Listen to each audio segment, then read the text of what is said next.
Shabbat Shalom, my friends, and Chag Sameach. What a delightfully complex Shabbat we are confronting on April 3rd. Rare is the rabbi or the scholar of rabbinics who can put all of the assigned pieces together without some expert help. And let me be very clear. I personally spent a considerable amount of time consulting with that ancient sage, Grand Rabbi Google Shlita, to help me navigate through this unique Shabbat. I am grateful to the URJ, to Chabad, to Eshat Torah, and to some other more arcane sources, but let me assure you that even there I found substantial disagreement in some areas. I had to choose my path very carefully, and I will admit to you I am still a little bit uncertain about the details. So, first of all, we do not read today's expected Sedra SHMINI. SHMINI gets rather rudely pushed ahead until next week. We'll get to you, SHMINI. Hold tight.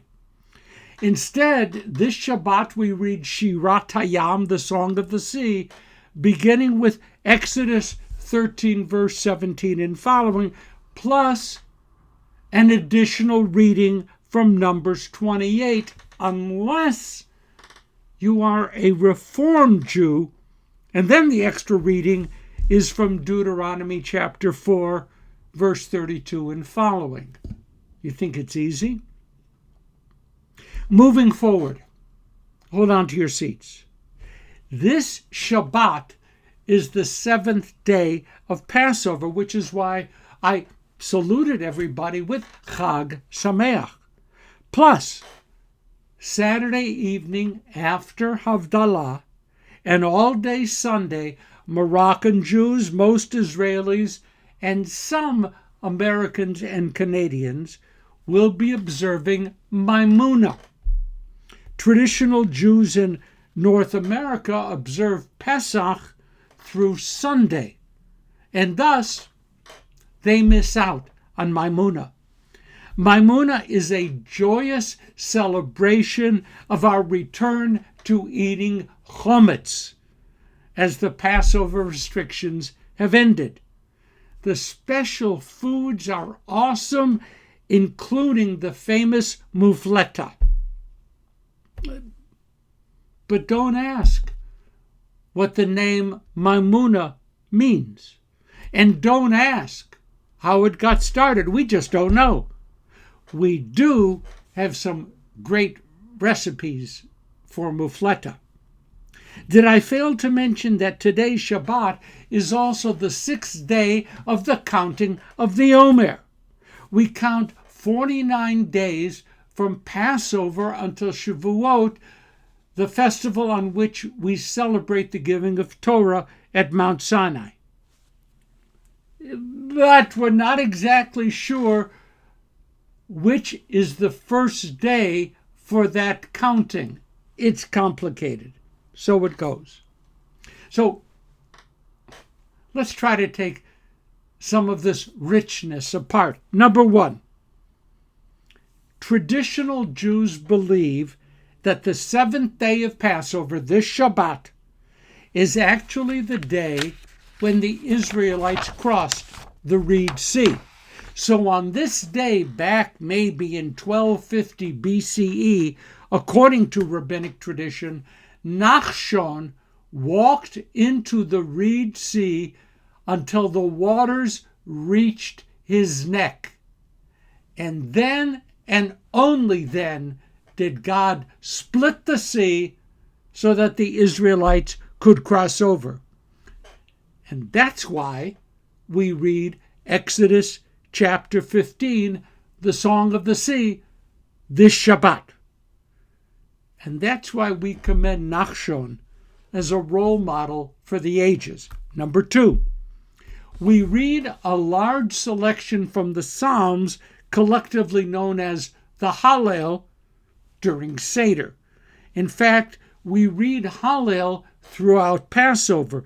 But today, the 7th, we only read part of Hallel.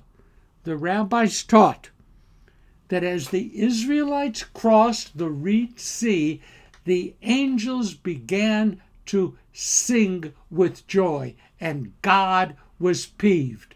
How dare you sing with joy when some of my children, the Egyptians, are drowning in the sea? So we learn that we are not the only people with whom God has special ties. We learn all of creation abides within God's universal concern. Number 3, bet you haven't thought of this one. The practitioners of Mussar, the study and disciplined practice of Jewish ethics, have a unique attachment to the 49-day counting of the Omer. From a Mussar perspective, the Israelites absorbed many Egyptian values and behaviors during the period of slavery in Egypt. As the newly freed slaves made their way across the desert to Mount Sinai, they had to vigorously work to discard those values and behaviors.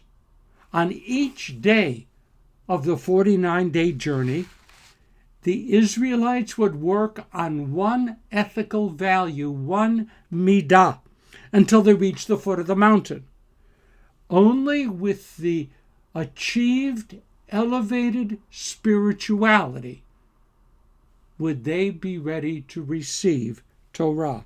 So we learn that the daily counting of the Omer is an extraordinary opportunity to personally work on our own midot, our own values, one by one, so that come Shavuot, we too will be worthy to stand at the foot of Mount Sinai. Number 4, Rabbi Yitz Greenberg did a brilliant job of uncovering even more significant lessons from this very special and complicated Shabbat. We already have learned that the angels were rebuked for partying while God's creatures were drowned. So Greenberg wants us to ask, for whom is the festival of Passover intended?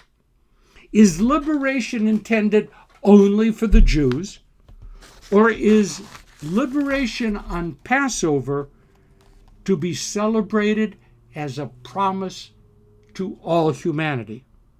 We Jews believe that our past is a promise for our future. We believe that. But Greenberg turns to the prophet Amos for proof that God fully intends the promise of liberation to extend to all of humanity. Amos forcefully reminds us that God's love embraces everyone. So we learn that liberation is a task which we are obligated to pursue for every person. And number 5, Greenberg further teaches that we are living in a new distinct phase of Jewish history. The original Exodus, Greenberg believes, was the product of divine will. God made it happen. But a new Exodus is needed today. An Exodus from ignorance, from racism, from sexism, from poverty, from ethnic and religious discrimination, from cruelly imbalanced systems of healthcare and economic opportunity. Name the slavery. But this future Exodus cannot and will not be brought about by the will of God. God is nistar in our days. God is hidden.